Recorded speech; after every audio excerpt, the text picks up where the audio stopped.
Hey everyone, it's Maggie Mylow here, and I'm back with another lesson for beginner into acrylic art lessons. This is for my virtual art club.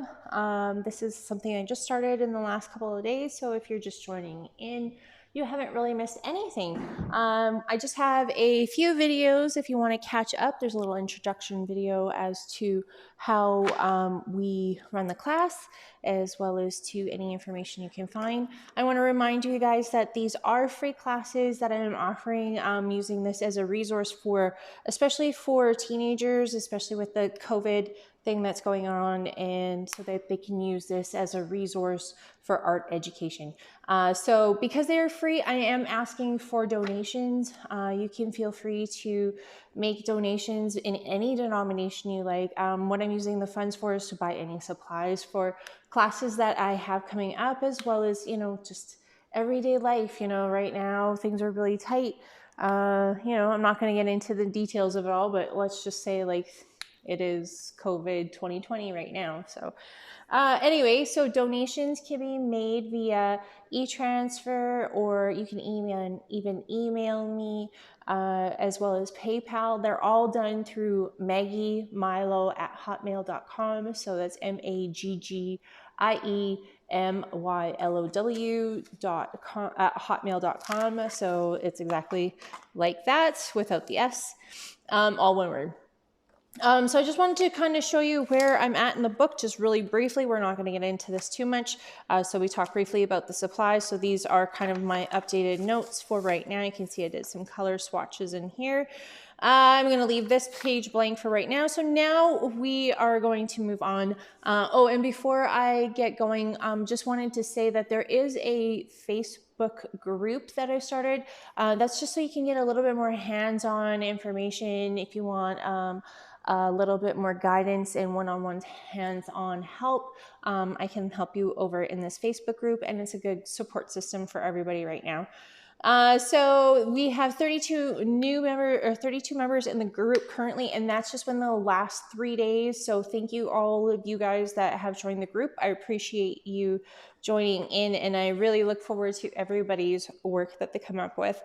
So now we're just going to turn into the page, and I talked before that we were just going to get into brushes. So let's just get into it. So we are going to get into talking about synthetic hair versus natural hair. So the difference between the two is synthetic is of course not natural. They are less expensive. So that means the natural hair ones are more expensive typically. These ones, they're easier to take care of. They are a lot more forgiving, so easy to take care of.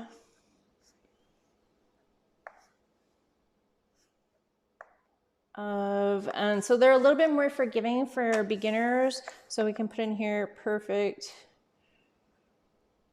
I have really crappy handwriting for beginners.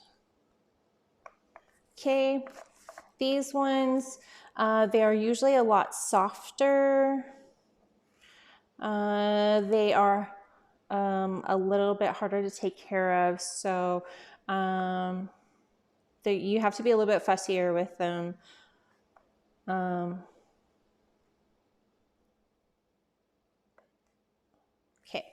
So those are just some kind of notes. This is just how I'm laying out my notes for this portion of the class. I just did this a little bit ahead of time just so that way I could save some time doing the video.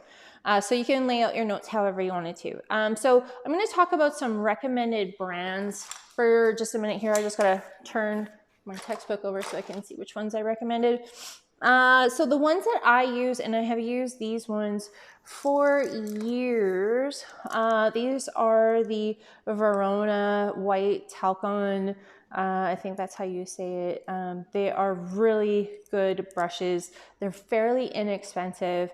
I believe this one was maybe I would say maybe 10 bucks. And this one's maybe 8. I'm gonna say 6. This one was $2. So if your most expensive brush is $10 and you get 5, I would say, you know, all in, you're probably like $30, you know, at the most. And these brushes have lasted me a long time. I've had the same set of brushes for well over 5 years, and I have not thrown them out yet. I've done lots of paint nights. So some of these are paint night brushes, and they are very abused, but very well used. And I've had like over 300 brushes, and I've only thrown out, I would say maybe in the whole 5 years, maybe 10. So I feel like that's a good ratio. I'm okay with throwing out 10 and 300 brushes. So those are the white talcum, the Verona white talcum. I think it's like that, or it's a K. Actually, I think it's a K. Okay, and then the other ones that I don't have in front of me because they are actually packed. They are a really pretty Tiffany blue, and I don't have any, of course, here, but they look exactly the same thing, but they are a Princeton Select. Okay. And then the last brand, of course, I still don't have them here because everything's all packed, is the Winsor & Newton University brush. So they're a very cheap, very inexpensive acrylic brush. So I'm just gonna go WN, so that's Winsor & Newton University brush. And all these brushes are relatively inexpensive, and they're all synthetic, especially for beginners. I'm going to honestly recommend, that's all I use is just synthetic. So that's what I'll be using in the class. And they are really soft. They're very pliable. They just move the paint really well. Just be careful of really hard bristle brushes. They're good for certain things, but not for what we're going to be using on for the start. So then we're getting into the parts of the paintbrush. So we're going to just draw a quick little paintbrush here, so that way we can just do a little diagram of it. So we're going to just kind of save a little portion over here for the brush part of it.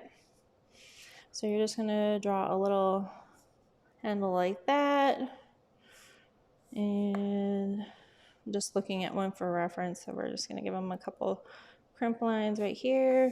And this kind of goes out like this, Okay, so that's your little brush, and you just kind of can just fill in some of these lines in here.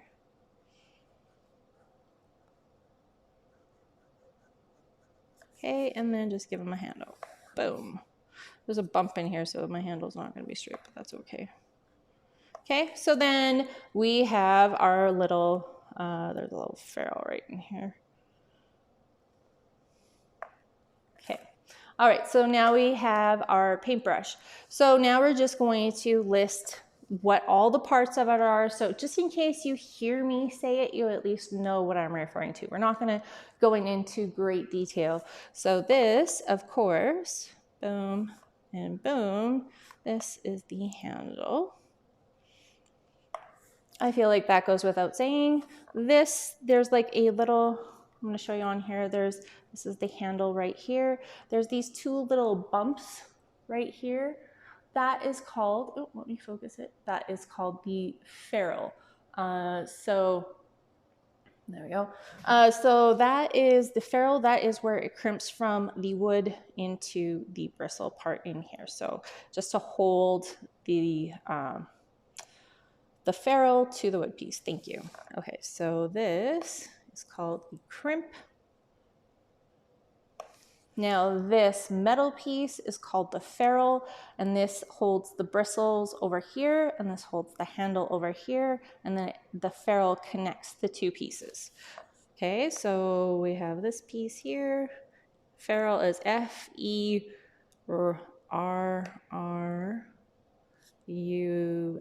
See, I have really crappy handwriting. Look. Okay, then when it comes to any part of the brush, when we refer to the bristles, there's three parts of it. Doesn't matter regardless of what part of or what style of brush. We'll get into the styles in just a minute. we always have a heel, a belly, and a toe. So we would have a heel, a belly, and a toe, heel, belly, heel, belly, toe, heel, belly, toe, heel, belly, toe. So it doesn't matter what part of the brush it is, it's always, or what kind of brush it is, it's always the same. So we have heel, belly, and toe.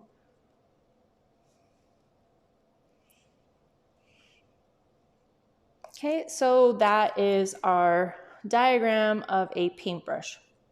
Okay, so then we are going to get into the different types of paintbrushes, and we are going to talk about what each one of them is good for.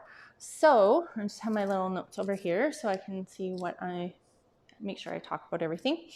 So our first brush that we're going to talk about, this is the 1-inch wide brush.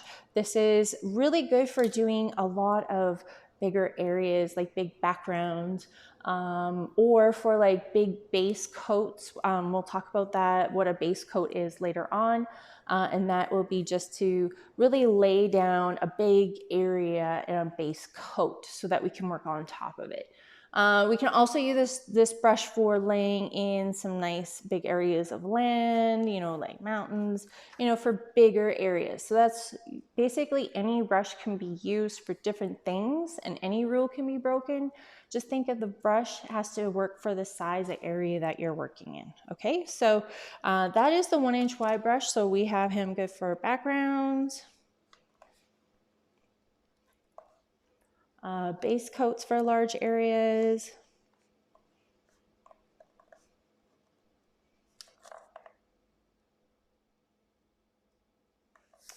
And for larger land.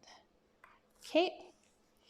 And then we're going to talk about the angle brush. So this is probably my new most used brush. I want to also make a correction. I told you guys in the supply notes that it was a 1/2-inch brush. It's actually a 3/4 brush. It's actually a 1/2-inch angle brush. So my apologies. It's a 1/2-inch angle brush instead of the 3/4. So this is my most used brush that I use for acrylics. It can be used for making really nice crisp lines, or if you're trying to outline something and you need to really maintain a nice crisp edge, this is a really good brush. You can get into some really nice fine little points. You can use it for leaves. It's also good for like clouds. And it's good for blending and adding lots of layering colors. So we're just going to add in a few of these. If you can, feel free to add in more. That's why I left quite a bit of area. So we've got crisp lines. Let's go layering color. And clouds. And oh, and you can also use it to make pine trees. And I will show you a cool technique for that later on. All right, so just one second.